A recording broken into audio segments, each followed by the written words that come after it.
Picture this. You've spent 3 years sacrificing everything to care for your aging grandmother, while your cousins live their dream lives across the country. You've given up your career, your social life, your 20s, all because you believed family comes first. Then, at the will reading, the lawyer announces you're getting $5. $5. Your entire family bursts into laughter, thinking your grandmother finally put you in your place. But what happened next in that mahogany-paneled conference room changed everything I thought I knew about justice, family, and the power of one woman who had been watching our family dynamics far more carefully than any of us realized. Before we jump back in, tell us where you're tuning from, and if this story touches you, make sure you're subscribed, because tomorrow I've saved something extra special for you. My name is Emma Rodriguez, and I'm 29 years old. 3 years ago, I was a promising elementary school teacher in Boulder, Colorado, with a bright future ahead of me and dreams of becoming a principal someday. I had my own apartment, a growing social circle, and had just started dating someone I really liked. Life felt full of possibilities. But on a crisp October morning, everything changed when my phone rang with news that would reshape my entire existence. The call came from my mother, Patricia, her voice tight with that particular strain that meant family drama was brewing. "Emma, honey, we need to talk about Grandma Dorothy. The doctors say she's declining faster than we expected, and someone needs to step up." The way she said someone made it clear who that someone was expected to be. Dorothy Martinez Rodriguez, my father's mother, had been living alone in her sprawling Victorian house on Maple Street in Denver ever since my grandfather passed away 8 years earlier. At 82, she had been fiercely independent, managing her small accounting practice from a converted sunroom and maintaining her beautiful garden with the dedication of someone half her age. But things had started changing. Dorothy would call me confused about appointments she'd written in her calendar. She'd forget conversations we'd had just days before. Her longtime neighbor, Mrs. Chen, had started finding Dorothy wandering in her garden at odd hours, unsure of how she'd gotten there. The signs were undeniable, but our family had been collectively ignoring them because addressing them would require someone to make sacrifices, and sacrifice wasn't something the Rodriguez family distributed equally. During the family conference call that sealed my fate, each relative presented their reasons for being unable to help. My cousin Jessica, 2 years older than me, was building her real estate empire in Los Angeles and claimed she couldn't possibly leave her business during its growth phase. My cousin Michael, the golden boy of the family with his tech startup in Austin, explained that he was in the middle of crucial funding rounds that required his constant attention. David, Michael's younger brother, was finishing his MBA at Northwestern and insisted his studies were too demanding. Even my own mother, Dorothy's daughter-in-law, claimed her part-time job at the hospital made it impossible for her to provide the level of care Dorothy needed. "Emma's always been so good with Grandma," my mother said during that call, her voice carrying the tone of someone who had already decided my future. "And she's not tied down with a serious career or family commitments yet." The casual dismissal of my life and aspirations hit like a physical blow, but I found myself nodding along, already mentally calculating how I could rearrange my existence around Dorothy's needs. This was the pattern in our family. I was the responsible one, the flexible one, the one who could always be counted on to solve everyone else's problems. My best friend Rachel had watched this dynamic play out for years and wasn't shy about calling it what it was. "Emma, they're using you," she said bluntly after I told her about the family conference call. "Your cousins get to live their glamorous lives while you're expected to put yours on hold because you're so good with family obligations. It's not fair, and deep down you know it." But I dismissed her concerns the way I always did, telling myself that caring for Dorothy was the right thing to do, that family loyalty mattered more than personal ambition, and that somehow, some way, this sacrifice would be recognized and valued. The transition happened gradually at first. I started spending weekends at Dorothy's house, helping her organize her medications and ensuring she had groceries. Then it became 3 days a week when her confusion increased, and she needed more consistent supervision. Finally, when the doctors recommended round-the-clock care and the family balked at the cost of professional memory care facilities, I made the decision that would define the next 3 years of my life. I took unpaid leave from my teaching position, gave up my apartment in Boulder, and moved into the spare bedroom of Dorothy's Victorian house. Those early months were a whirlwind of medical appointments, insurance battles, and learning to navigate Dorothy's increasingly unpredictable needs. Some days she was sharp and funny, regaling me with stories about building her accounting business from a card table in her basement. Other days she would look at me with confusion and ask when her daughter-in-law was coming to visit, forgetting that I was her granddaughter and that I lived there now. The emotional roller coaster was exhausting, but I found genuine purpose in being the steady presence in her life when everything else felt uncertain. My cousins initially showered me with praise and gratitude. Jessica sent flowers with cards calling me an absolute angel. Michael created a family group chat where everyone could stay updated on Dorothy's condition, and the messages were full of heart emojis and comments about how lucky Dorothy was to have me. David even offered to help with grocery costs, though that offer somehow never materialized into actual financial support. For those first few months, I felt valued and important, like I was fulfilling a noble calling that my family truly appreciated. But appreciation, I learned, has a short shelf life when it's not backed by genuine respect or reciprocal sacrifice. As the months stretched into a year, the grateful messages became less frequent. The offers to visit soon became vague promises that never materialized. When I mentioned during a family video call that I was struggling with the isolation and the financial strain of living on my savings, the responses grew dismissive. "Well, Emma, this is what you chose," my mother said with a sigh. "We can't all drop everything like you." The irony wasn't lost on me.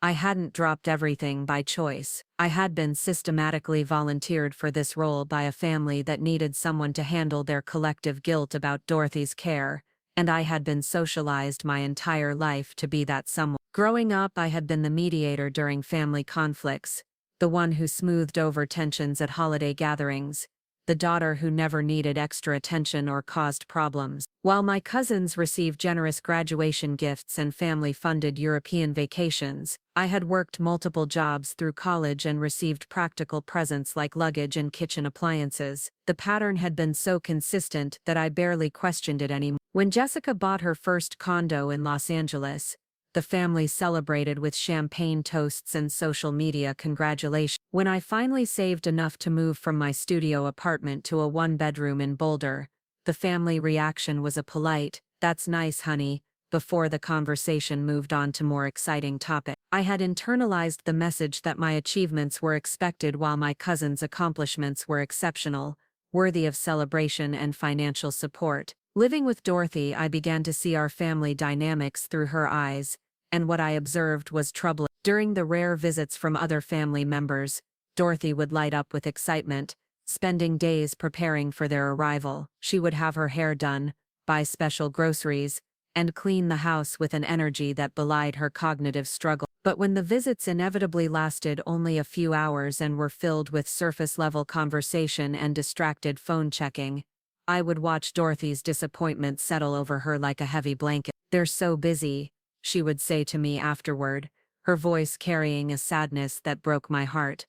"I understand they have important lives," but sometimes, usually late at night when her defenses were down, she would share different observations. "You know, Emma, I see how hard you work and how little credit you get. I wasn't always a confused old lady. I built a business, I raised children, and I know the difference between someone who cares and someone who just wants to look like they care." Those conversations should have been warning signs, but I was too exhausted by the daily demands of caregiving to read between the lines. Dorothy's cognitive decline was unpredictable and heartbreaking. Some mornings she would wake up convinced she was late for work at the accounting firm she had closed 15 years earlier. Other days she would become agitated and suspicious, accusing me of stealing from her or trying to control her life. The most difficult moments came when she would look at me with complete confusion and ask who I was and why I was in her house. But there were also beautiful moments that made all the sacrifice feel worthwhile. Dorothy loved having her romance novels read aloud, especially the ones with strong heroines who overcame impossible odds. She would hold my hand during the dramatic parts and comment on the characters as if they were old friends. We would spend hours working on jigsaw puzzles, and her face would transform with concentration and joy when she found pieces that fit. She taught me to make her famous tres leches cake, patiently correcting my technique, and sharing stories about the women in our family who had passed down the recipe. The financial strain of caregiving was something I hadn't fully anticipated. My savings dwindled rapidly as I covered groceries, medications, and household expenses that Dorothy's modest Social Security couldn't handle. My family's promises to help out financially proved to be empty words, offered easily when the actual costs were theoretical but forgotten when bills came due. Meanwhile, social media provided a constant reminder of the lives my cousins were living with their family-funded adventures and career advances. Jessica's Instagram was a carefully curated showcase of luxury real estate events, designer outfits, and exotic vacation destinations. Michael regularly posted about his startup's achievements, the impressive clients he was landing, and the tech conferences he attended around the world. David documented his MBA experience with photos from study abroad programs and networking events in major cities. Their lives looked glossy and successful, filled with the opportunities that come from having family support rather than family obligations. My own social media presence became practically non-existent. What could I post? Photos of Dorothy's medications organized for the week, screenshots of medical appointment confirmations. The reality of caregiving wasn't Instagram-worthy, and I found myself increasingly isolated from friends whose lives continued to progress while mine felt suspended in a loop of responsibility and routine. The isolation was perhaps the hardest part. Friends stopped inviting me to gatherings because I rarely could attend, or when I did, I would have to leave early to get back to Dorothy. Dating became impossible when I couldn't commit to evening plans without extensive arrangements for Dorothy's care, and the few men I tried to explain my situation to either admired my dedication in a way that made me feel like a saint rather than a woman, or they quietly disappeared when they realized the complexity of my circumstance. Rachel remained my closest confidant throughout this period, visiting when she could and listening to my frustrations with endless patience. "Emma, you're 27 years old," she would remind me during our phone call. "This level of sacrifice isn't sustainable, and it's not fair that it's all falling on you. Where is the rest of your family in all this?" But I had become so accustomed to being the family problem. Preparing and narrating this story took us a lot of time, so if you are enjoying it, subscribe to our channel. It means a lot to us. Now back to the story. Problem solver, that I couldn't imagine any other arrangement. Dorothy needed consistent care, and I was the only one positioned to provide it. The family's expectations continued to evolve in ways that revealed their true feelings about my role. When Dorothy needed a new mattress for better sleep support, I was expected to research options and coordinate delivery. When her old car became unreliable and potentially dangerous for her to drive, I was the one who had to have the difficult conversation about taking away her keys and then arrange alternative transportation for her appointment. When her insurance company created bureaucratic obstacles for covering her medications, I spent hours on hold, fighting for her benefits while my family offered distant support through thinking of you. Text messages. Every few months, guilt would apparently motivate one of my cousins to suggest they should visit more often or help out somehow, but these offers always came with built-in escape clauses. Jessica would plan to visit as soon as this big client situation settles down. Michael would promise to contribute financially once this funding round closes. David would suggest he could help after finals are over. The timing never quite worked out, and I eventually stopped expecting follow-through on their good intentions. Dorothy's medical appointments became a window into how the outside world viewed our situation. Her doctors consistently praised my dedication and knowledge of her condition. Social workers marveled at the stability I provided in her care routine. Even strangers would comment on our obvious bond when we were out together at the grocery store or pharmacy. "Your grandmother is so lucky to have you," became a refrain I heard constantly, and while it felt good to be recognized for my efforts, it also reinforced the narrative that this was somehow my calling rather than a circumstance I had fallen into through family manipulation. As Dorothy's condition progressed, the physical demands of caregiving increased as well. She began having difficulty with basic tasks like bathing and dressing, requiring more hands-on assistance that I had never been trained to provide. Sleep became fragmented as she would wake up confused in the middle of the night, sometimes trying to leave the house in search of people or places from her past. I installed safety locks and alarms, turned our home into a secure environment that could keep her safe, but sometimes felt like a beautiful prison for both of us. The professional sacrifices mounted alongside the personal one. My teaching credentials required continuing education to maintain, but I couldn't attend the necessary workshops or courses. Colleagues reached out occasionally with job opportunities or professional development chances, but I had to decline everything that couldn't accommodate Dorothy's schedule and needs. My career, which had once felt full of potential, began to feel like a distant memory rather than a temporary pause. Yet despite all these challenges,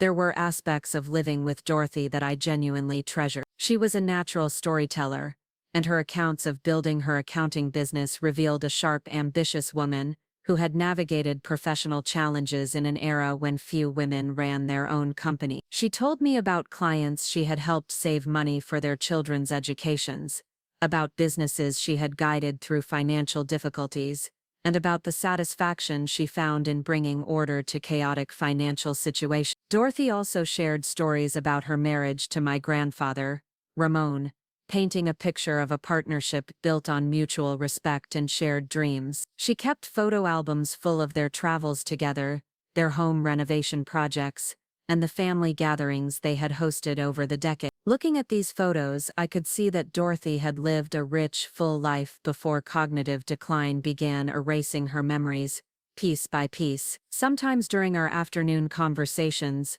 Dorothy would become surprisingly lucid and insightful about our family dynamic. "You know, Misha," she said to me one autumn afternoon, as we sat in her sunroom watching the leaves change, "I wasn't always confused about what goes on in this family. I see how they take advantage of your good heart.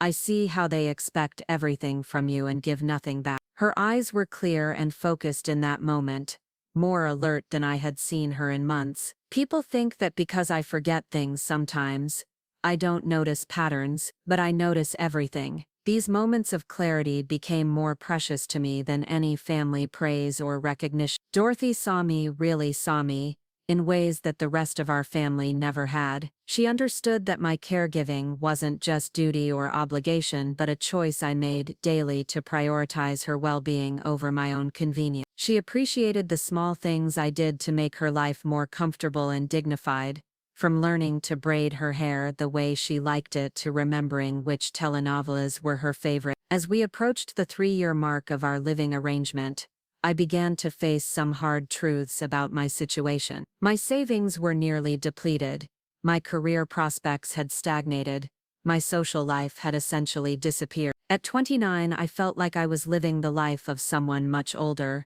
someone who had already had their chance at adventure and romance, and was now settling into the caretaking phase of life. While my peers were getting married, advancing in their careers and building their adult lives, I was measuring my days in medication schedules and doctor's appointments. But perhaps the most difficult realization was that my family had become comfortable with this arrangement, in a way that made me feel invisible. My sacrifice had become so normalized that they rarely even acknowledged it anymore. The grateful phone calls had stopped. The offers to help, even if they never materialized, had dried up. I had become a convenient solution to their collective responsibility, allowing them to maintain their lifestyles without the guilt of knowing Dorothy was in a facility or struggling alone. The final months of Dorothy's life brought new challenges as her physical health began to decline alongside her cognitive abilities. She developed mobility issues that required additional equipment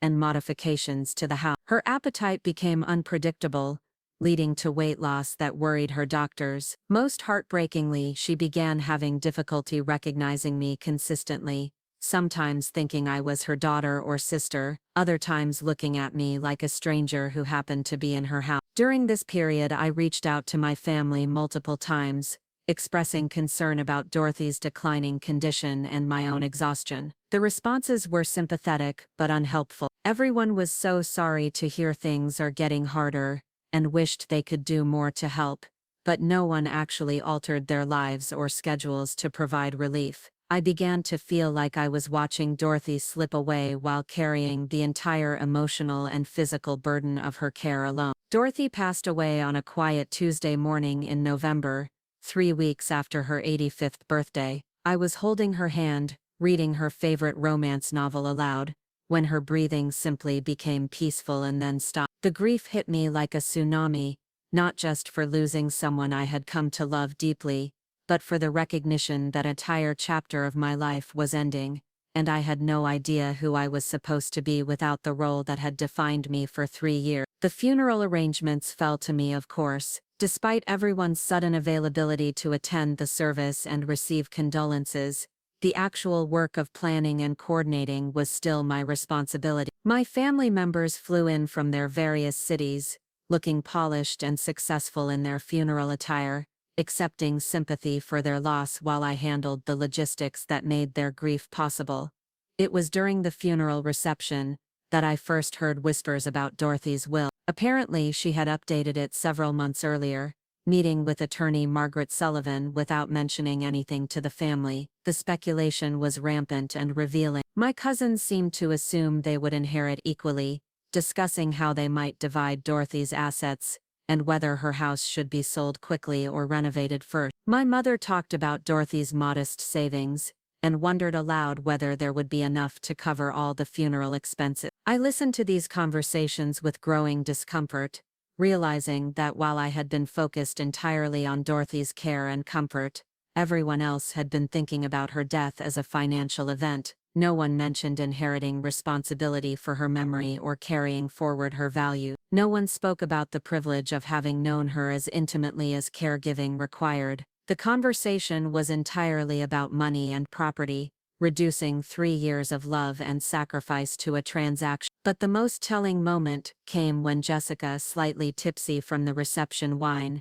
pulled me aside and said, "Emma, I hope you know how grateful we all are for everything you did. I mean, you basically saved us all from having to figure out what to do with Grandma. And now that it's over, you can finally get your real life started." Her words hit me like a slap. My 3 years with Dorothy hadn't been a pause before my real life began. They had been my real life filled with love and purpose and sacrifice that apparently meant nothing to my family beyond its convenience for them. The will reading was scheduled for the following Thursday at Attorney Sullivan's downtown Denver office. I almost didn't attend, feeling emotionally drained and uncertain about my place in family proceedings that seemed to revolve around money rather than memory. But something compelled me to go, perhaps curiosity about Dorothy's final wishes, or a sense that I owed it to her memory to be present for this final family gathering. Walking into that mahogany-paneled conference room, I felt like an outsider among my own relatives. My cousins looked confident and expectant,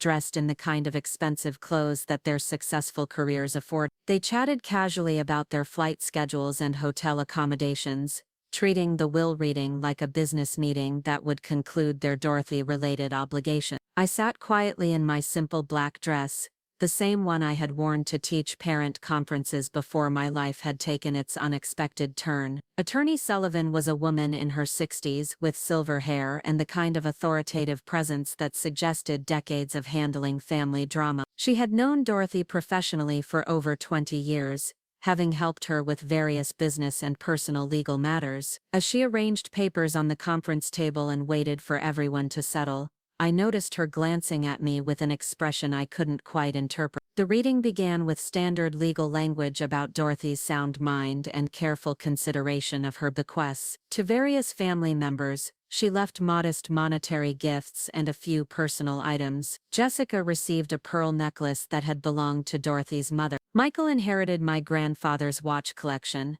David was left some books and a small amount of cash. My mother received Dorothy's china set and linens, and then came my name. To my granddaughter Emma Rodriguez, Attorney Sullivan read in her clear, professional voice, "I leave the sum of $5. The silence lasted maybe 3 seconds before the laughter erupted. Jessica actually snorted, covering her mouth but unable to contain her amusement. Michael high-fived David, their relief at their own larger inheritance is obvious. My mother looked genuinely shocked, but whether at the small amount or at Dorothy's apparent assessment of my worth, I couldn't tell. Guess Grandma Dorothy finally figured out who the real family was, Jessica whispered loud enough for everyone to hear, and the fresh wave of chuckles that followed felt like needles in my chest. I felt my face burning with humiliation, as 23 relatives smirked at what they assumed was Dorothy's final judgment on my value to the family. The woman I had cared for, loved, and sacrificed everything to support had apparently left me less than the cost of a coffee,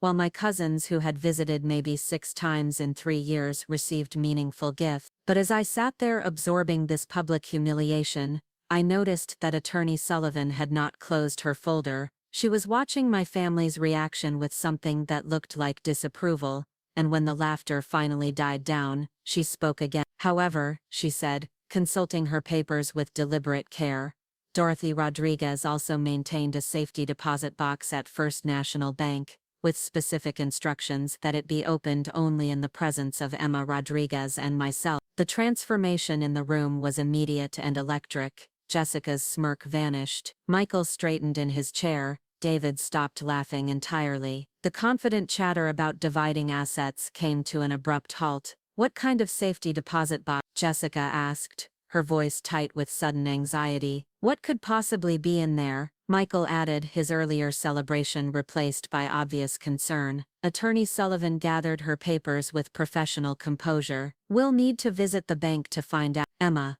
are you available to accompany me now?" As I nodded and prepared to follow her from the conference room, I could feel my family's eyes on me with an intensity that hadn't existed moments before. The granddaughter who had just been publicly dismissed as worth $5 was suddenly the center of everyone's attention. Walking toward that bank, I had no idea that Dorothy's real gift wasn't hidden in a safety deposit box, but in the lesson she was about to teach our entire family about the difference between love and exploitation, between genuine care and convenient expectation. The safety deposit box would reveal Dorothy's true assessment of my worth, but more importantly, it would finally show me my own. The walk to First National Bank felt surreal, like moving through a dream where the familiar streets of downtown Denver had suddenly become foreign territory. Attorney Sullivan moved with purpose beside me, her heels clicking against the sidewalk in a steady rhythm that somehow calmed my racing thoughts. The November air was crisp, carrying the scent of early snow, and I pulled my coat tighter around myself as we navigated the lunch-hour pedestrian traffic. "Mrs. Rodriguez spoke about you often during our meetings," Sullivan said as we waited at a cross. "She was very proud of the woman you had become." Her words caught me off guard. I had no idea Dorothy had been meeting regularly with her attorney, much less discussing me during those appointments. The image of my grandmother, whom everyone assumed was becoming increasingly confused and dependent, actively managing her legal affairs while I helped her organize pillboxes and navigate grocery stores, created a dissonance I struggled to process. First National Bank was housed in a stately brick building that had anchored this corner of downtown Denver for over 70 years. Dorothy had banked here since she first opened her accounting practice, back when the neighborhood was transitioning from residential to commercial, and ambitious young women like herself were rare sights in professional settings. The lobby retained its old-world elegance, with marble floors, brass fixtures, and the kind of substantial furniture that suggested permanence and trustworthiness. Bank manager Patricia Wells greeted us with the measured courtesy reserved for sensitive family matters. She had known Dorothy personally for decades, having handled her business accounts, and watched her accounting practice grow from a one-woman operation to a modest but successful firm. "I'm so sorry for your loss," she told me, as she led us toward the vault area. Ms. Rodriguez was a remarkable woman, much sharper than people gave her credit for, even in recent years. The vault itself was a fortress within the bank, protected by multiple security measures, and maintained at a constant temperature that made me shiver despite my coat. Wells explained the procedure for accessing Dorothy's safety deposit box, emphasizing that the contents would need to be inventoried and documented for estate purposes. The formality of the process made everything feel more significant, as if we were about to uncover state secrets rather than an elderly woman's personal papers. Dorothy's box was larger than I had expected, requiring 2 hands to lift from its secure housing. Sullivan and I followed Wells to a private viewing room where we could examine the contents without distraction. The room was windowless and sterile, furnished only with a table, 2 chairs and a small lamp that cast harsh light over whatever we might discover. As Sullivan lifted the lid, the first thing I noticed was how meticulously organized everything was. This wasn't the random collection of important papers that many people accumulate over a lifetime. Instead, Dorothy had arranged the contents with the same systematic approach she had brought to her accounting practice. Documents were separated into neat folders, each labeled in her careful handwriting with descriptions that revealed the scope of what we were about to uncover. The first folder contained property deeds. Not just the deed to Dorothy's Victorian house on Maple Street, which I had expected, but deeds to 4 additional properties scattered throughout the Denver metropolitan area. As Sullivan read through them, her eyebrows rose in surprise. "These are all income properties," she explained. "Rental units that your grandmother apparently acquired over several decades. According to these documents, they're all paid off and currently generating monthly rental income." I stared at the papers in bewilderment. Dorothy had never mentioned owning rental properties. During our 3 years together, she had occasionally talked about investments and making smart financial decisions, but I had assumed she was referring to modest savings accounts, or perhaps a small retirement fund. The idea that she had been quietly building a real estate portfolio while everyone assumed she was living on Social Security alone was staggering. The second folder revealed even more surprises. Stock certificates, bond documentation, and investment account statements painted a picture of financial sophistication that completely contradicted the family narrative about Dorothy's modest circumstances. She owned shares in blue-chip companies, municipal bonds, and several mutual funds that had apparently been growing steadily for decades. The dates on some of the earliest certificates showed that Dorothy had been making strategic investments since the 1970s, building wealth while maintaining the appearance of simple middle-class living. Sullivan was calculating figures on her phone, her expression growing more amazed with each new document. "Emma, do you have any idea what your grandmother's net worth might have been?" When I shook my head, she continued her calculations before showing me the screen. "Based on these documents and current market values, we're looking at approximately $2–3 million in assets. This doesn't include the house on Maple Street or any personal property." The number hit me like a physical blow. The sops. Dorothy, who had clipped coupons and shopped sales and worried aloud about the cost of her medications, had been secretly wealthy. The woman who had gratefully accepted my help with grocery expenses and utility bills had possessed the resources to hire the best professional care available. She could have afforded luxury memory care facilities, private nurses, or any combination of services that would have allowed her to maintain her independence while receiving expert care. But it was the third folder that brought tears to my eyes and finally helped me understand Dorothy's true intention. Inside was a letter addressed to me in her unmistakable handwriting, along with documents that revealed the careful planning behind what everyone had assumed was a confused old woman's impulsive decision. "My dearest Emma," the letter began, and I could hear Dorothy's voice as clearly as if she were sitting beside me in that sterile bank room. "By the time you read this, you will have discovered that I wasn't as simple or confused as everyone believed. I want you to understand that every choice I made in my final years was deliberate, including the choice to let you care for me when I could have easily afforded professional help." The letter continued with observations that revealed Dorothy had been far more aware of our family dynamics than anyone had realized. "I watched how they treated you, my dear granddaughter. I saw how they took your sacrifices for granted while living their comfortable lives without consequence. Jessica, with her real estate success built on the financial foundation her parents provided. Michael, with his startup funded by family money he never had to repay.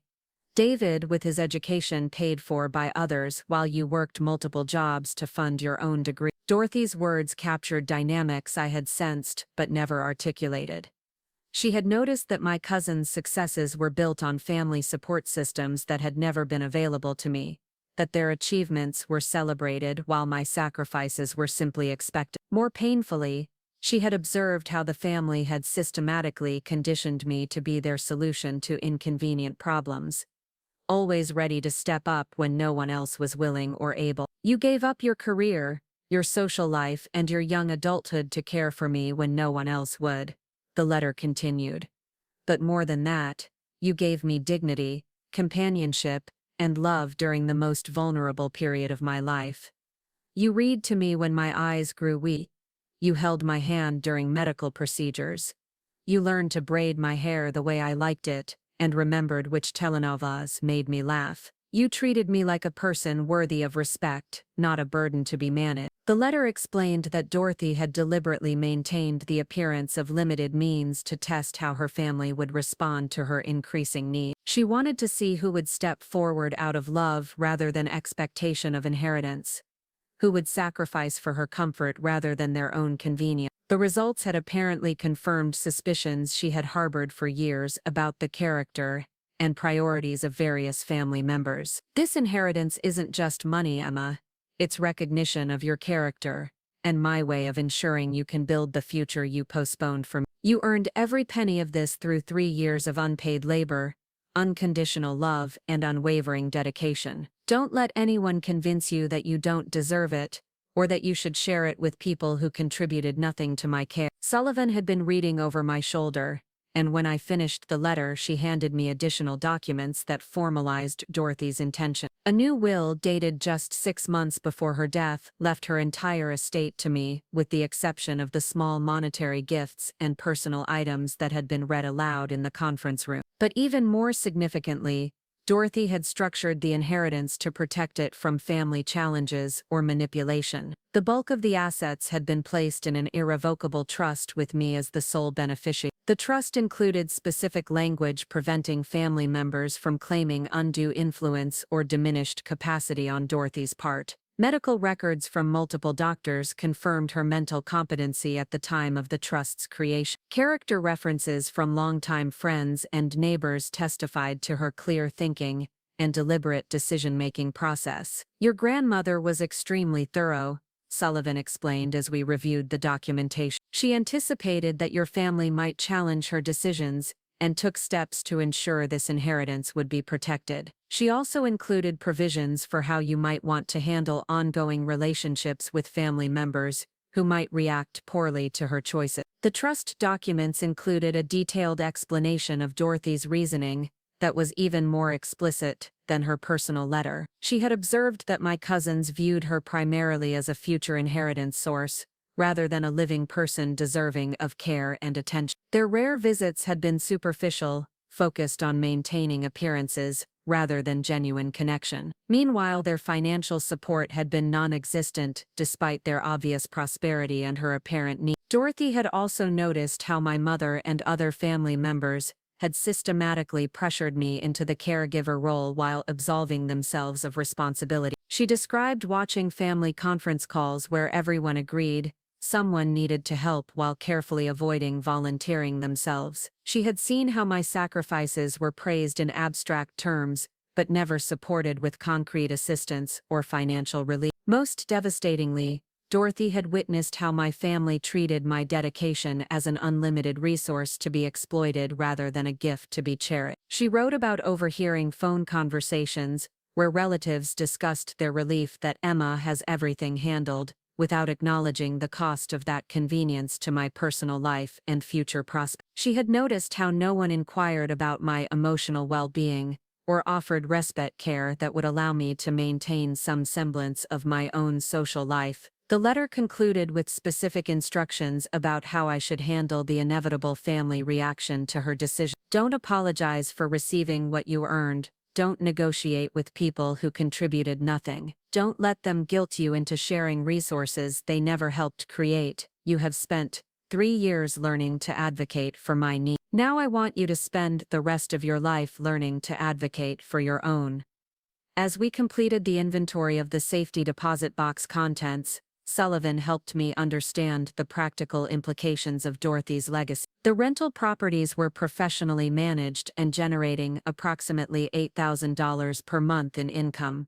The investment portfolio was diversified and growing steadily. The trust structure meant I could access funds for reasonable expenses while protecting the principal from both family pressure and my own potential financial mistakes. Your grandmother wanted to ensure you had financial security, but she also wanted to make sure you used this inheritance to build something meaningful.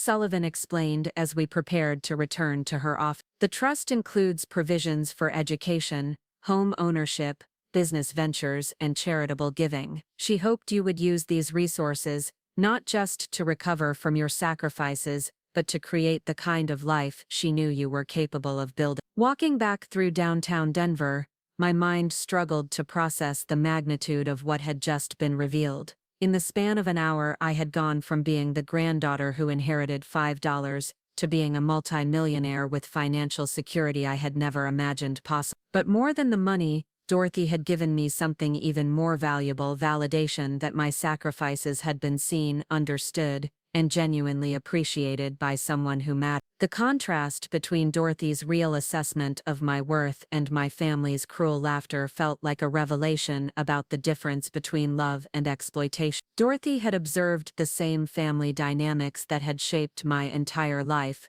but instead of accepting them as normal or inevitable, she had recognized them as fundamentally unfair and acted to correct the imbalance. By the time we reached Sullivan's office, word of our bank visit had apparently reached my family. The conference room was still full of relatives who had supposedly come to town just for the funeral, but were now clearly staying for potential inheritance proceedings. The atmosphere had completely changed from the celebration of my humiliation to anxious speculation about what the safety deposit box might contain. Jessica was pacing near the windows, her earlier confidence replaced by obvious agitation. Michael and David were huddled together, speaking in low voices and glancing toward the door every few seconds. My mother sat rigidly in her chair, her expression cycling between confusion and concern. The casual chatter about dividing Dorothy's modest assets had died completely, replaced by tense silence and worried expressions. When Sullivan and I entered the room carrying folders full of documents, the silence became oppressive. 23 pairs of eyes, fixed on us with an intensity that made me uncomfortable, as if I were carrying state secrets rather than my grandmother's personal paper. Sullivan moved to her position at the head of the conference table and arranged the documents with deliberate care, clearly understanding the dramatic impact of what she was about to reveal. "Ladies and gentlemen," she began in her professional voice, "Dorothy Rodriguez's estate is significantly more complex than the initial will reading indicated. After reviewing the contents of her safety deposit box, I can now provide you with a complete picture of her assets and final wish." The room seemed to hold its collective breath as Sullivan opened the first folder. Dorothy Rodriguez maintained extensive real estate holdings, investment portfolios, and other assets that bring the total value of her estate to approximately $8 million. The gasps and exclamations that followed were audible proof of how thoroughly Dorothy had concealed her true financial situation from everyone except me. Rodriguez created an irrevocable trust 6 months before her death, transferring the vast majority of these assets to a single beneficiary. She paused, allowing the implications to sink in, before delivering the information that would forever change my family's perception of both Dorothy and me. Emma Rodriguez inherits all real estate properties, investment accounts, and liquid assets, with the exception of the small monetary gifts and personal items specified in the will we read earlier. The explosion of voices that followed was immediate and chaotic. Jessica demanded to know how Dorothy could have hidden so much money. Michael questioned whether the trust was legally valid. David asked if they could challenge the inheritance based on Dorothy's supposed cognitive decline. My mother sat in stunned silence, apparently unable to process that her mother-in-law had been secretly wealthy while accepting financial help from the family. But it was Jessica's reaction that revealed the true nature of our family dynamics with painful clarity. "This isn't fair,"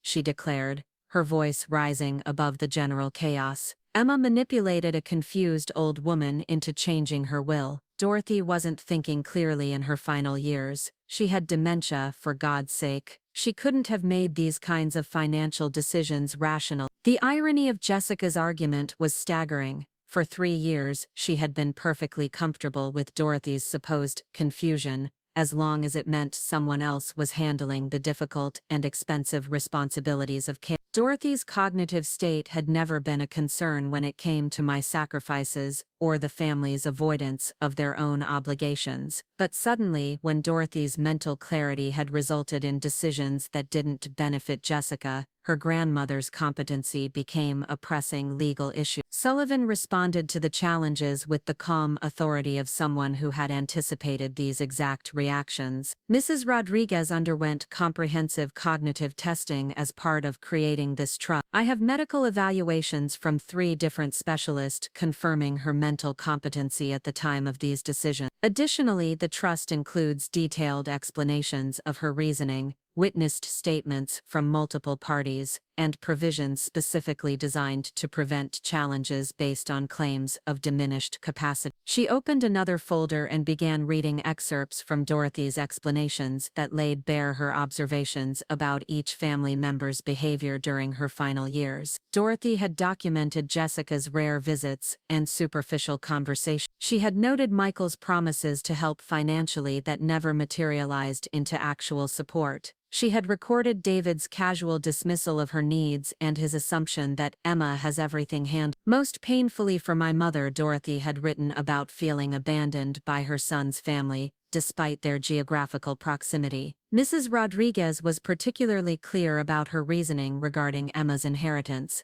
Sullivan continued, reading directly from Dorothy's written statement. She observed that Emma sacrificed her career, her social life, and her financial security to provide care that the rest of the family was unwilling or unable to offer. She calculated that Emma's 3 years of unpaid caregiving represented approximately $250,000 worth of professional service, not including the emotional support, companionship, and dignity that Emma provided. The mathematical assessment of my contributions felt both validating and heartbreaking. Dorothy had been keeping track, not just of my daily sacrifices, but of their monetary value in a way that no one else in the family had ever considered. While they saw my caregiving as a natural extension of my personality or a convenient solution to their problem, Dorothy had recognized it as skilled labor that deserved compensation and recognition. But perhaps the most devastating revelation came when Sullivan read Dorothy's assessment of the family's treatment of my dedication. Ms. Rodriguez wrote that she watched her family take Emma's sacrifices for granted, while celebrating other family members' achievements that required far less personal cost. She observed that Emma's willingness to help had been systematically exploited rather than genuinely appreciated, and she wanted to ensure that Emma's character was finally rewarded rather than simply utilized. The accuracy of Dorothy's observations about our family dynamics was undeniable, even to the relatives who were most upset about her conclusion. She had seen through the veneer of gratitude and appreciation to the underlying assumption that my sacrifices were infinite and my needs were secondary. She had noticed that my cousin's successes were celebrated and supported while my dedication was simply expected and exploited. As the initial shock and protest began to subside, a different dynamic emerged in the room. Some family members started looking at me with a mixture of resentment and calculation, clearly wondering whether I might be willing to share the inheritance, despite Dorothy's explicit wish. Others seemed to be processing the reality that their assumptions about Dorothy's modest means and my inferior status in the family had been completely wrong. My mother was the first to speak after Sullivan finished reading Dorothy's statement. "Emma, honey, surely you understand that Grandma Dorothy would have wanted the family to stay together. She wouldn't have wanted money to divide us like this." The carefully chosen words revealed how quickly she had shifted from shock to manipulation, appealing to family unity now that the financial stakes were clear. But Dorothy's letter had prepared me for exactly this kind of pressure. She had predicted that family members who had contributed nothing to her care would suddenly develop strong opinions about fairness and family obligation once the inheritance was revealed. She had warned me that people who had been perfectly comfortable with inequality when it favored them would invoke family loyalty when the situation reversed. "Actually, Mom," I replied, my voice steadier than I felt, "Dorothy was very clear about her intention. She wanted to reward the person who actually cared for her, not the people who were related to her." The words felt foreign coming from my mouth. For 29 years I had been the family peacemaker, the one who smoothed over conflicts and avoided confrontation. But something about Dorothy's validation of my worth gave me strength I hadn't known I possessed. Jessica's response was immediate and cutting. So now you think you're better than the rest of us? You think 3 years of playing nurse makes you more deserving than family members who have actual careers and responsibilities? Her words revealed the fundamental misunderstanding that had always characterized our family's view of caregiving. She saw my dedication to Dorothy as playing nurse rather than skilled labor, as a hobby or time filler rather than a career sacrifice. I said carefully, that Dorothy was capable of making her own decisions about how to distribute her assets. And I think she understood the difference between visiting someone occasionally and restructuring your entire life around their needs. The conversation was becoming heated in a way that felt both necessary and terrifying. For the first time in my life, I was defending my worth rather than apologizing for receiving recognition. Michael, ever the businessman, approached the situation from a different angle. Look, Emma, we all appreciate what you did for Grandma, but this kind of money could benefit the entire family. Think about what we could do if we pooled these resources, invested them properly, maybe started a family foundation in Dorothy's honor. Wouldn't that be a better legacy than one person hoarding wealth that really belongs to all of us? His suggestion that Dorothy's carefully planned inheritance really belonged to people who had contributed nothing to her care revealed how deeply entitled my family felt to resources they had never earned. The idea that I was hoarding an inheritance that was legally and morally mine demonstrated their inability to accept that actions have consequences, that choices about care and sacrifice might legitimately result in different outcomes. Sullivan intervened before the family discussion could escalate further into accusations and demands. I should point out that Mrs. Rodriguez anticipated these exact conversations in her planning document. She included specific language about family pressure and her expectations for how Emma should handle requests for sharing the inheritance. She opened another folder and read Dorothy's words directly. I do not want Emma to feel obligated to compensate family members who chose convenience over care, comfort over contribution. This inheritance is not a family resource to be distributed equally. It is recognition for services rendered and love freely given. The clarity of Dorothy's position left little room for negotiation or emotional manipulation. She had observed our family dynamics for 3 years and made calculated decisions based on actual behavior rather than genetic relationships. Her inheritance wasn't an oversight or a temporary arrangement to be corrected by family pressure. It was a deliberate statement about values, priorities, and the difference between love and exploitation. As the afternoon wore on and the reality of Dorothy's decisions became undeniable, various family members tried different approaches to influence my thinking about the inheritance. Some appealed to my historically generous nature, reminding me of times I had helped them in the past, and suggesting this was simply a larger version of my usual helpfulness. Others tried guilt, painting pictures of their own financial struggles and suggesting that Dorothy would have wanted me to help them if she had fully understood their circumstance. But the most manipulative approach came from my cousin David,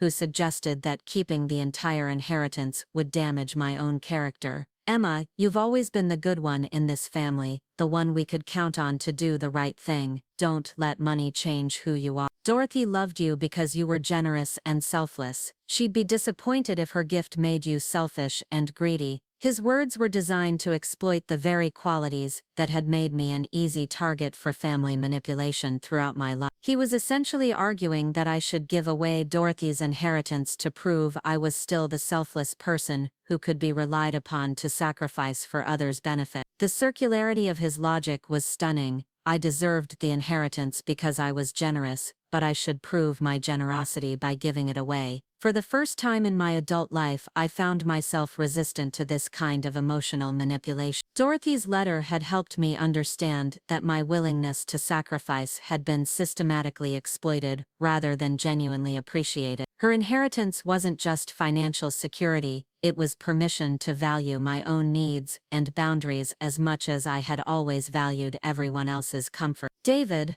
I said, meeting his eyes directly, I think Dorothy would be disappointed if I let family pressure convince me to ignore her explicit wishes. She was very clear about wanting me to keep this inheritance and use it to build my own life. Respecting her decisions seems more important than maintaining family patterns that she specifically wanted to change. The conversation continued for another hour, with various family members cycling through different arguments and emotional appeal. Some threatened legal action, though Sullivan's documentation made clear that any challenges would likely be unsuccessful and expensive. Others tried to negotiate for specific portions of the inheritance, asking for help with mortgages, business investments, or children's education expenses. But by the time people began gathering their coats and preparing to leave, it was clear that the fundamental dynamics of our family had shifted permanently. I was no longer the convenient solution to everyone else's problems, the person who could be counted on to sacrifice without complaint or expectation of reciprocal support. Dorothy's inheritance had given me financial independence, but more importantly, it had given me perspective on my own worth and the right to prioritize my own needs. As the conference room finally emptied, leaving only Sullivan and me to finalize the estate paperwork, I felt a mixture of grief and liberation that would define the next phase of my life. Grief for the family relationships that would never recover from this revelation, but liberation from patterns of exploitation that had defined my entire adult life. Dorothy's final gift wasn't just money, it was the freedom to become the person I had never been allowed to be when everyone else's needs came first. The days following the will reading felt like living in an alternate reality where everything familiar had been turned upside down. I returned to Dorothy's Victorian house on Maple Street, which was now legally mine, and wandered through rooms that held 3 years of memories, but suddenly felt different.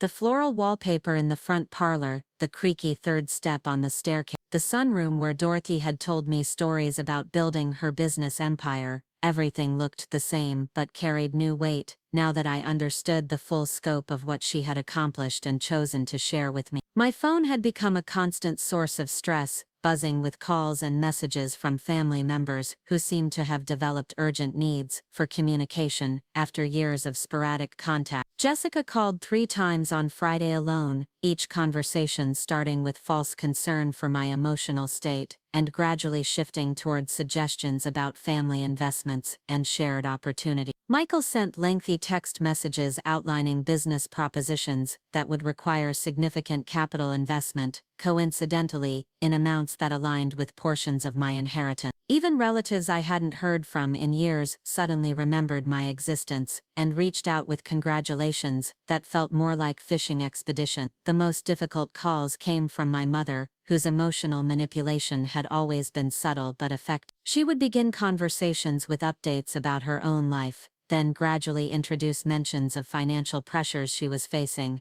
medical expenses that were stretching her budget, or home repairs that were becoming necessary. She never directly asked for money, but the implications hung in every conversation, like unspoken demands, wrapped in maternal worry. "I've been thinking about what Dorothy really would have wanted," she said during one particularly painful phone call. "You know how much she valued family unity, Emma. She used to talk about how important it was for everyone to support each other. I just worry that all this money might change our relationships in ways she never intended." The irony of my mother suddenly caring about Dorothy's values after 3 years of minimal involvement in her care wasn't lost on me, but the guilt-inducing strategy was so familiar that I found myself questioning my own resolve. Sleep became elusive as I processed not just the inheritance, but the revelation of how thoroughly I had been manipulated throughout my adult life.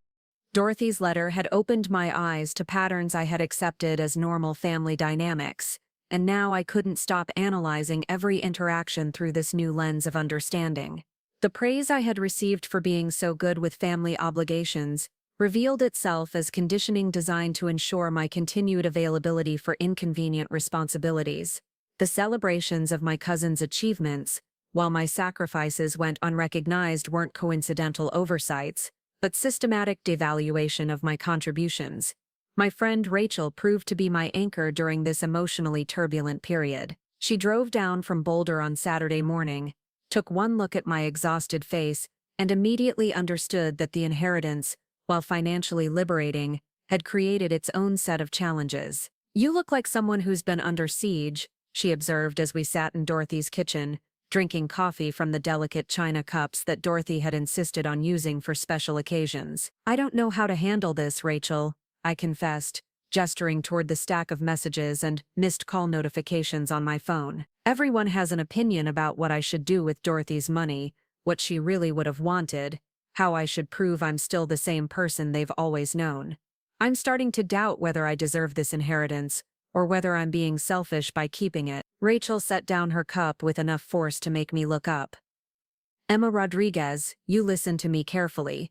You spent 3 years of your life caring for a woman who needed round-the-clock supervision. You gave up your career trajectory, your social life, your romantic prospects, and your financial security to ensure Dorothy could live with dignity in her own home. You earned every penny of that inheritance through labor, love, and sacrifice that none of your family members were willing to provide.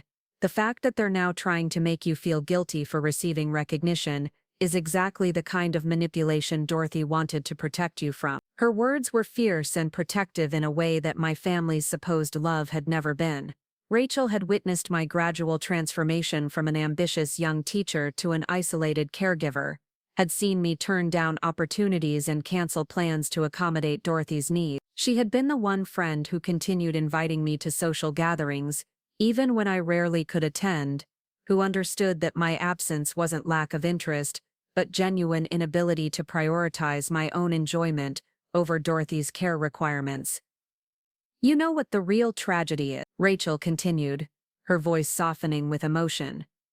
"You've been conditioned to doubt your own worth so thoroughly that even when someone who loved you tries to correct that injustice, you question whether you deserve it. Dorothy saw what I've been seeing for years, that you've been systematically undervalued and taken advantage of by people who should have been supporting and celebrating you." That afternoon, Rachel helped me go through Dorothy's personal papers in a more systematic way, looking for clues about her thoughts and planning process during our years together. What we discovered painted an even more detailed picture of a woman who had been far more observant and strategic than anyone had realized. Hidden in Dorothy's desk drawer was a journal she had kept sporadically during her final years, and reading her entries felt like finding a treasure map to understanding her true motivation. The journal entries revealed that Dorothy had been testing family members' behavior long before her cognitive decline became apparent. She had deliberately mentioned financial concerns during phone calls to see who would offer help and who would change the subject. She had pretended to need assistance with tasks she could still manage independently to observe who would volunteer their time and who would suggest I handle the situation. Most tellingly, she had occasionally expressed confusion about financial matters to gauge whether anyone would take advantage of her apparent vulnerability. "Emma came by today and spent 2 hours helping me organize my medications," read one entry from 18 months earlier. She didn't complain about her drive from Boulder or mention the job interview she had to reschedule. Meanwhile, Jessica called to cancel her weekend visit because a client wants to look at properties.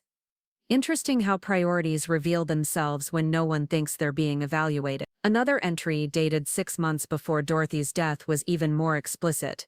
"The family assumes I'm becoming incompetent, which gives me perfect cover for observing their true character. Emma doesn't know I heard her turn down a date last night because she didn't want to leave me alone on Friday evening when I was feeling anxious. She thinks her sacrifices go unnoticed, but I notice everything. I'm documenting all of it for legal purposes." The journal made clear that Dorothy's inheritance decisions weren't the impulsive choices of a confused elderly woman, but the calculated conclusions of someone who had spent years observing how different family members responded to her needs. She had noticed that I was the only person who consistently prioritized her comfort over my own convenience, who treated her increasing limitations with patience rather than frustration, who saw her as a person worthy of respect rather than a burden to be managed. Reading Dorothy's private thoughts about our daily interactions brought tears to my eyes in a way that even her personal letter hadn't. She had appreciated details I thought were too small to matter: how I learned to braid her hair the way she preferred, how I remembered which telenovelas were her favorites, how I would sit with her during medical procedures even when the doctors said family members could wait outside. She had noticed that I was the only family member who asked about her dreams and memories rather than just her symptoms and medications. "Emma treats me like I'm still Dorothy, not just an old woman who needs supervision," read one particularly moving entry. "When she reads to me, she does different voices for the characters. When we work on puzzles, she lets me struggle with pieces instead of impatiently finishing sections herself. She understands that dignity matters more than efficiency, that being helpful is different from taking over. But perhaps the most painful entries to read were Dorothy's observations about how the rest of the family treated my dedication. She had overheard phone conversations where relatives expressed relief that I had everything handled without acknowledging the personal cost of that convenience. She had noticed that my mother would call to check on Dorothy's condition, but rarely asked about my emotional well-being or whether I needed support. She had witnessed how my cousins would praise my dedication in abstract terms while making no concrete offers to share the responsibility. They've turned Emma into an unpaid servant and convinced her it's an expression of love, Dorothy had written with obvious anger. They celebrate her willingness to sacrifice while ensuring they never have to make similar sacrifices themselves. It's exploitation disguised as family values, and Emma is too generous to recognize it for what it is. The journal entries helped me understand that Dorothy's inheritance wasn't just about rewarding my past behavior but about ensuring I had the resources to establish different patterns going forward. She had recognized that my willingness to help others had been systematically exploited, and she wanted to give me both the financial means and the explicit permission to prioritize my own needs for once in my life. By Sunday evening, after spending the weekend processing Dorothy's journal and discussing everything with Rachel, I felt ready to begin setting some boundaries with my family. The constant phone calls and emotional manipulation attempts were preventing me from grieving Dorothy's loss properly and making it impossible to think clearly about my future. I needed space to process this life-changing inheritance without the pressure of everyone else's opinions and expectations. I started by composing a group text message to all the family members who had been contacted me since the will read. The message was brief and professional. I appreciate everyone's concern and suggestions regarding Dorothy's inheritance.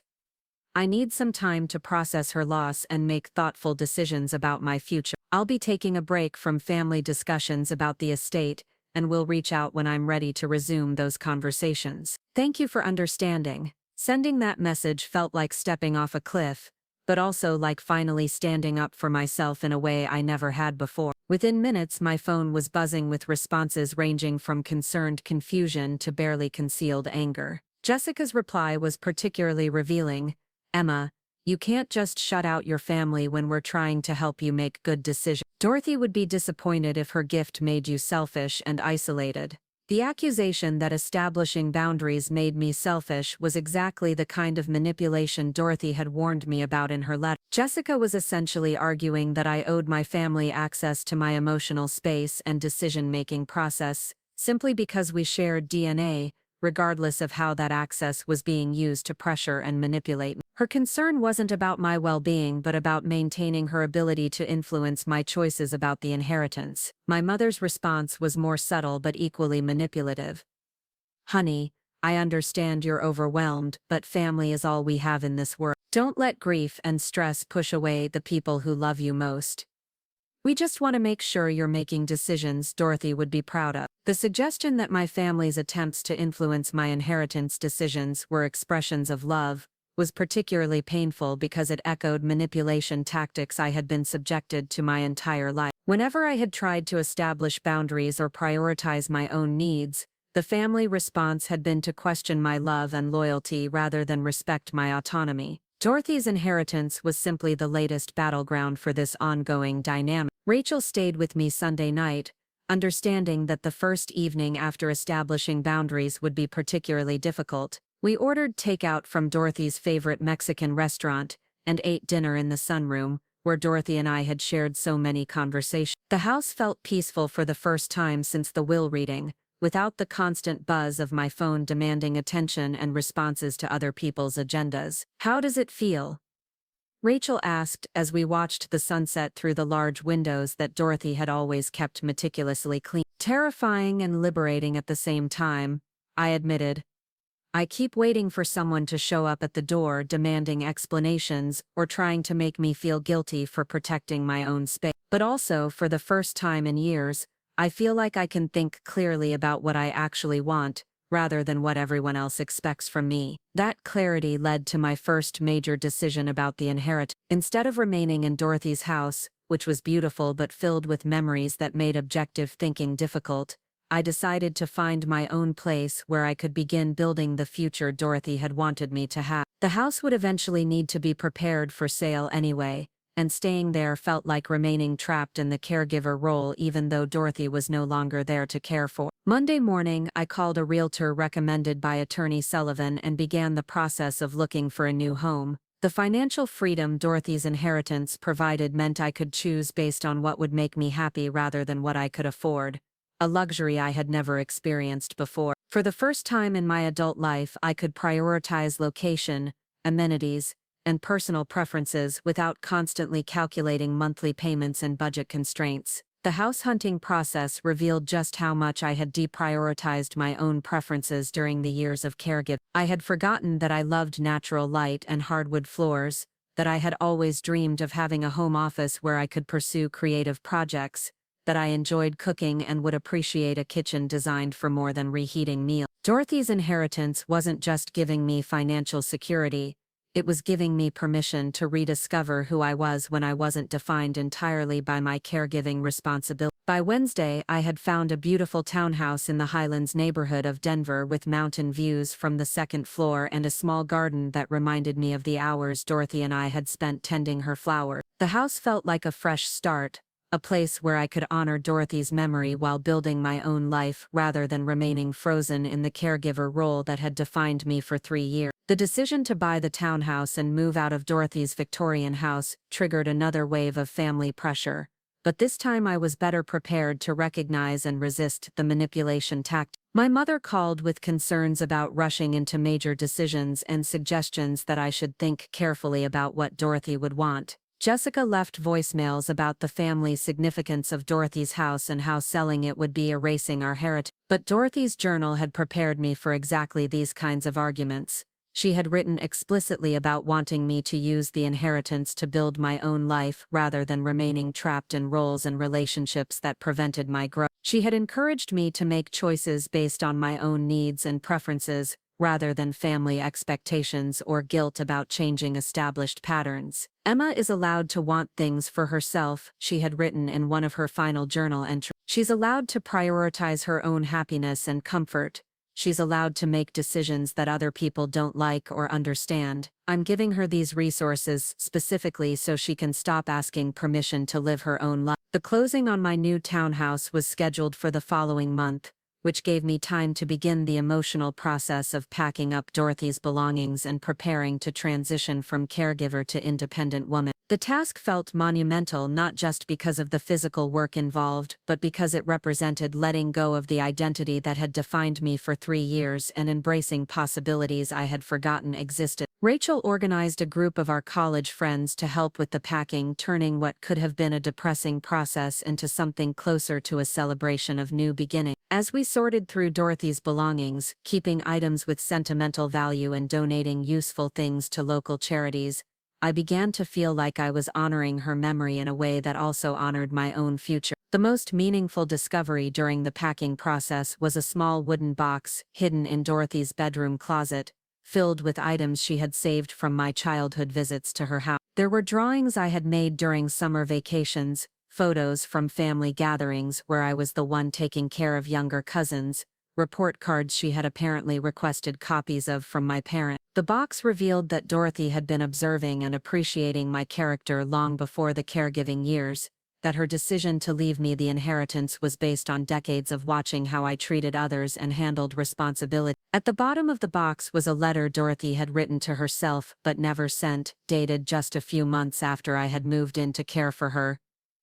Emma doesn't know it yet, but she's saving my life in ways that have nothing to do with practical care. She's giving me purpose, companionship, and dignity during what could have been the loneliest period of my life. I want to find a way to save her life in return, to give her the freedom and resources to become everything she's capable of becoming. Reading those words, I finally understood that Dorothy's inheritance wasn't charity or even payment for services rendered. It was love expressed through legal documents and financial planning, an elderly woman's attempt to correct injustices she had witnessed and ensure that someone who had shown her unconditional care would receive unconditional support in return. The inheritance was Dorothy's way of saying that my worth wasn't contingent on my usefulness to others, that I deserved happiness and security simply because I was worthy of love. This realization marked a turning point in how I responded to ongoing family pressure about the inheritance. Instead of feeling guilty about Dorothy's generosity or defensive about her choices,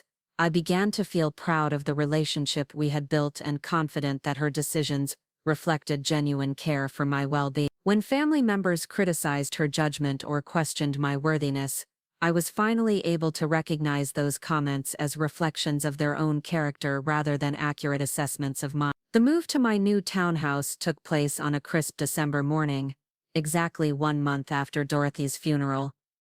As I walked through the empty rooms of her Victorian house one final time, I felt a mixture of sadness and anticipation that seemed fitting for such a significant life transition. The house had been Dorothy's sanctuary for decades and my home during some of the most challenging and meaningful years of my life. But it had also been the site of family gatherings where my contributions were minimized and my needs were ignored, where I had gradually lost myself in the role of perpetual caregiver. Standing in the sunroom where Dorothy and I had shared so many conversations, I could almost hear her voice encouraging me to embrace the possibilities ahead, rather than dwelling on the sacrifices behind. The inheritance wasn't just about money or property, it was about permission to value myself as much as I had always valued others, to pursue my own dreams with the same dedication I had brought to everyone else's needs. As the moving truck pulled away from Maple Street, carrying my belongings toward a future I was finally free to design for myself,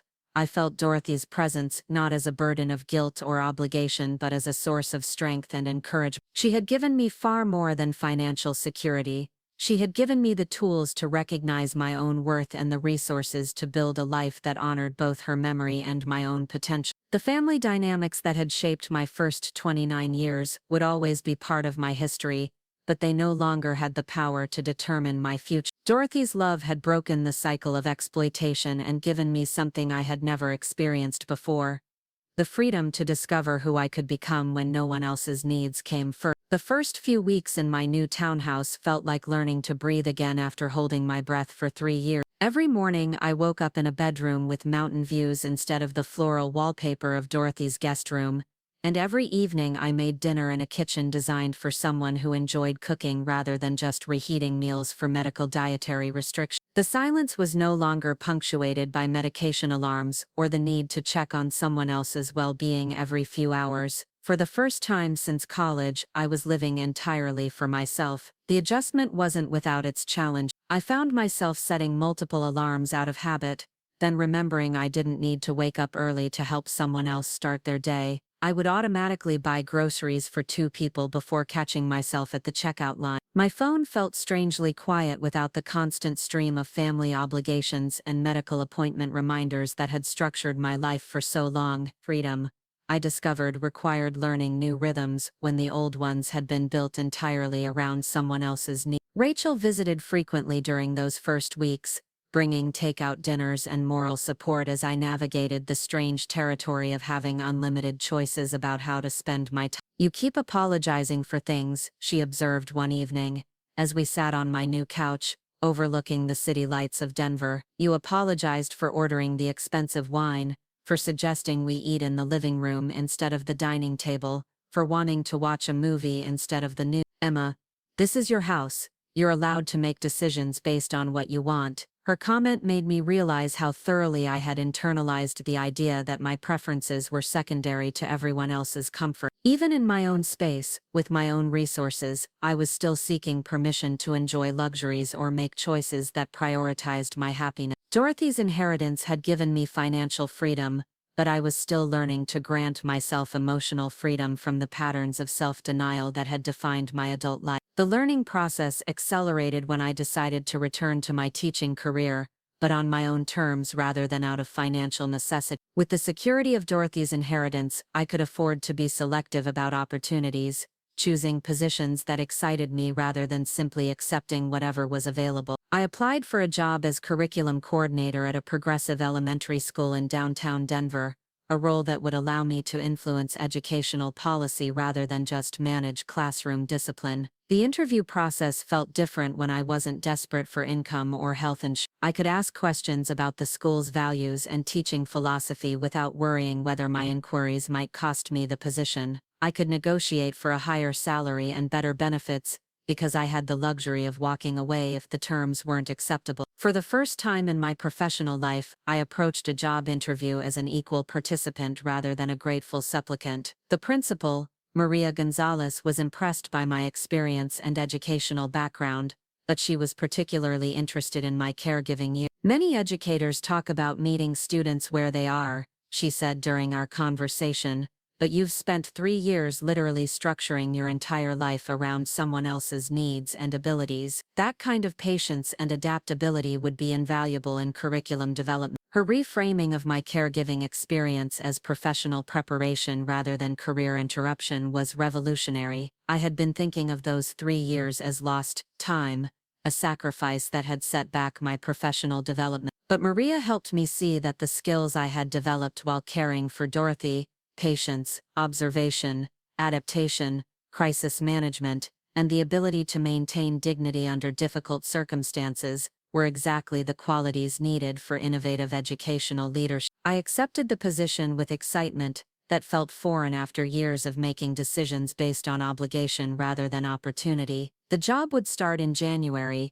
giving me the holidays to settle into my new life and prepare for a career restart that felt more like a career advancement. For the first time since college, I was moving towards something I wanted rather than away from something I couldn't handle. The holidays brought renewed family pressure, but with a different quality now that I had demonstrated my ability to make independent decisions despite their disapproval. My mother's Christmas invitation came with subtle conditions about family time and expectations that I would participate in traditional gatherings as if nothing had changed. Jessica sent expensive gifts that felt more like investments in future goodwill than expressions of genuine affection. Michael's holiday card included yet another business proposal disguised as fraternal sharing of opportunities, but the most revealing interaction came during Christmas dinner at my aunt's house, the first family gathering I had attended since the will. The dynamics were fascinating to observe now that I understood how manipulation tactics worked and felt confident enough to resist them. Family members who had barely acknowledged my existence during the caregiving years suddenly wanted detailed conversations about my plans and decisions. Cousins who had never shown interest in my opinions suddenly valued my thoughts on everything from real estate markets to investment strategies. The change in their behavior wasn't subtle. Jessica, who had spent 3 years treating me like unpaid help, now spoke to me with the kind of respect usually reserved for successful business associates. Michael, who had dismissed my concerns about Dorothy's care as emotional overreaction, now sought my advice about his own aging parents and their future needs. Even relatives I barely knew were suddenly interested in maintaining closer relationships with me. It's amazing how money changes people's perception of your worth, I confided to Rachel later that evening. For 3 years my opinions didn't matter because I was just the family caregiver. Now that I have financial resources, suddenly everyone values my insights and wants my involvement in their lives. Rachel's response was characteristically direct. The money didn't change their perception of your worth, Emma. It revealed what their perception had always been based. They never valued you for your character, intelligence, or dedication. They only care about what you can do for them, whether that's caregiving services or financial resources. Dorothy saw that pattern and wanted to protect you from it. The realization that my family's newfound respect was transactional rather than genuine helped me maintain emotional distance from their attempts to rebuild relationships on their terms. I could participate in family gatherings when I chose to, enjoy conversations that interested me, and decline involvement in dynamics that felt unhealthy, all without the guilt that had previously made boundaries impossible to maintain. The real test of my new independence came in February, when my mother experienced a minor medical emergency that required surgery and a brief recovery period. In the past, I would have automatically rearranged my entire life to provide care, taking time off work and moving in to manage her needs. This time I offered to help coordinate professional care services and visit regularly, but I made clear that I wouldn't be taking extended leave from my new job or putting my life on hold again. My mother's reaction was predictably manipulative. "I raised you to put family first, Emma," she said during a phone call when I explained my boundaries. "I thought Dorothy's inheritance would make you more generous, not more selfish. She would be disappointed to see how money has changed your priority." The accusation that financial security had made me selfish was particularly ironic, given that my mother was essentially arguing I should sacrifice my career advancement to provide free labor for her convenience. She wanted me to prove my love through self-sacrifice while she demonstrated her love through emotional manipulation and guilt trips. The pattern was so familiar that I almost fell back into old responses before catching myself. "Mom," I said calmly, "I love you and I want to make sure you get excellent care during your recovery, but I'm not going to quit my job or abandon my responsibilities to provide services you can afford to hire professionals. That's not selfish, it's healthy boundary setting that benefits both of us." Her silence on the other end of the line was telling. She had expected me to respond with guilt and immediate compliance, not reasonable alternatives that prioritized both her needs and my well-being. When manipulation tactics stopped working, she seemed genuinely confused about how to maintain our relationship without the leverage of my automatic self-sacrifice. The incident helped me realize that Dorothy's inheritance had given me more than financial security. It had given me the confidence to love my family without losing myself in the process. I could care about my mother's health and recovery while maintaining professional commitments that were important to my own growth. I could offer help that was genuinely useful without sacrificing my own stability and progress. My new job was everything I had hoped for and more. Working with teachers to develop innovative curriculum approaches felt like using parts of my brain that had been dormant during the caregiving years. Maria gave me freedom to pursue projects that excited me, including a pilot program for family engagement that drew on my understanding of how caregiver stress affects student performance. The work was intellectually stimulating in ways I had forgotten were possible when all my mental energy had been focused on medical appointments and medication management. The financial security of Dorothy's inheritance allowed me to approach the job with confidence and creativity rather than desperation and compliance. I could advocate for educational policies I believed in without worrying that administrative disagreement might cost me my livelihood. I could take professional development courses to enhance my skills without calculating whether the investment would pay off in immediate salary increases. For the first time in my career, I could focus on excellence rather than just survival. Spring brought unexpected developments in my personal life as well. Carlos Martinez, a fellow educator who worked at a nearby middle school, had been trying to ask me out for months before I finally felt ready to date again. The caregiving years had left me feeling like I had nothing interesting to talk about beyond medical updates and family dynamics, but my new independence had restored my sense of having a life worth sharing with someone else. Our first few dates were tentative as I rediscovered how to be interesting company rather than just reliable support. Carlos was patient with my tendency to deflect compliments and minimize my own accomplishments, gently encouraging me to talk about my curriculum projects and professional goals rather than just asking about his interest. He seemed genuinely fascinated by my caregiving experience, but in a way that respected the difficulty rather than romanticizing the sacrifice. "You rebuilt your entire life around someone else's needs for 3 years," he said during one of our early conversations. "That takes incredible strength and character.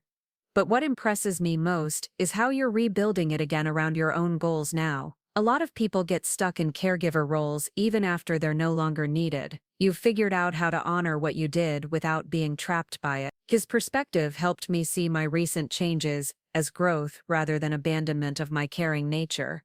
I hadn't become selfish or uncaring. I had learned to extend the same compassion to myself that I had always shown others. Dorothy's inheritance hadn't changed my character. It had given me permission to express my character in ways that included my own well-being. By summer, my relationship with Carlos had deepened into something serious and mutual. He understood that my family dynamics were complicated and supported my efforts to maintain boundaries without cutting off relationships entirely. Unlike previous dating experiences where I had felt obligated to downplay family problems or apologize for my limitations, I could be honest about my situation without feeling like I was burdening him with unsolvable issues. The contrast between Carlos's respectful interest in my thoughts and feelings, and my family's instrumental view of my usefulness, became more apparent as our relationship progressed. He wanted to know about my day because he cared about my experiences, not because he needed something from me. He celebrated my professional successes without immediately calculating how they might benefit him. He offered support during difficult moments without expecting me to reciprocate by solving his problem. This is what healthy relationships feel like, I realized during a quiet evening on my townhouse patio, watching Carlos tend the herb garden we had planted together. Mutual care, shared interests, and respect for each other's autonomy. No one keeping score of who sacrifices more or feeling entitled to unlimited access to the other person's resources. The realization made me more aware of how unusual my family's approach to relationships had always been. Love in the Rodriguez family was transactional, conditional on usefulness and compliance with expectations. Boundaries were treated as betrayal, and independence was seen as selfishness. Dorothy's inheritance had given me the security to recognize these patterns as unhealthy rather than normal, dysfunctional rather than just difficult. Fall marked the one-year anniversary of Dorothy's death and the will reading that had changed everything. I visited her grave on the anniversary, bringing flowers from the garden Carlos and I had created together, and updating her on the life she had made possible through her generosity. Standing at her headstone, I felt overwhelming gratitude, not just for the financial inheritance, but for the emotional liberation it had provided. You saved me from a life of being everyone else's solution, I told her quietly, arranging the flowers in the vase beside her headstone. You gave me permission to have my own problems, my own dreams, and my own priorities. Thank you for seeing my worth when I couldn't see it myself. The family relationships had settled into a new equilibrium over the year, characterized by more distance but less manipulation. Some relatives had accepted that I was no longer available for unlimited sacrifice and had adjusted their expectations accordingly. Others maintained their resentment, but had stopped actively pressuring me for financial support or caregiving service. A few, surprisingly, had used my example to examine their own boundaries and make healthier choices in their relationships. My mother and I had developed a cordial but limited relationship, where we could enjoy each other's company without the constant undercurrent of unmet expectations. She had hired professional help for her recovery, and discovered that paid caregivers were often more skilled and reliable than family members motivated by guilt. Our conversations now focused on neutral topics like her garden and my work rather than family obligations and emotional manipulation. Jessica had initially maintained her resentment about the inheritance, but had gradually shifted toward attempting to rebuild our relationship on more equal terms. She seemed to genuinely miss having someone in the family who would listen to her problems and offer support, but she was learning to reciprocate rather than just receive. Our interactions were still limited, but they felt more authentic than they had when I was automatically available for whatever she needed. The most surprising change came from Michael, who reached out on the anniversary of Dorothy's death with a genuine apology. I've been thinking about how we treated you during those years, he wrote in a long email. You were basically working a full-time job caring for Grandma, and instead of appreciating that or offering help, we just assumed you'd handle everything indefinitely. That wasn't fair, and Dorothy was right to recognize your sacrifices in a way the rest of us didn't. His acknowledgement of the family dynamics felt like validation I hadn't realized I needed. For so long I had questioned whether my perceptions were accurate or whether I was being oversensitive about normal family expectations. Having someone else recognize and apologize for the imbalance helped me trust my own judgment about what had happened and why Dorothy's intervention had been necessary. The professional success continued as well. My curriculum program had been so effective that the school district was considering implementing it system-wide, and I had been invited to present at state education conferences about innovative approaches to family engagement. The recognition felt different from the praise I had received for caregiving.